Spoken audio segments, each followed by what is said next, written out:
তো আগেবারেই তোমরা দেখলেই যে আমাদের সকালবেলা দাদার 8 দিনের দিন বিয়ে, তো সেদিনকেই মা সুবচনী পুজোটা রেখেছিল।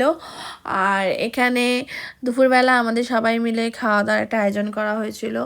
তো 3 পিসি, পিসোরা, ভাই, বোন, আমার বদ্দি সবাই ছিল। তো আমি তারপরে সন্ধ্যাবেলা সারা বাড়িতে ধুনো দিয়েছিলাম একটু। আর এখানে তাপসদা চলে এসছে, মানে আমার দিদির মেজো জায়েম্বু নিতে এসেছিল দিদি আর দাদাকে শ্বশুরবাড়িতে নিয়ে যাওয়ার জন্য। তো এখানে মাই আশীর্বাদ করছিল, বরণ করে মিষ্টি খাইয়ে দিল, তারপরে প্রণাম ঠনাম করে সবাইকে টাটা বলে আর আমাকে তো জড়িয়ে ধরেছে। আর আমি যদিও একটু পরে গেছিলাম পয়দি বাড়িতে, তো সেটার ভিডিও পরে আসছে।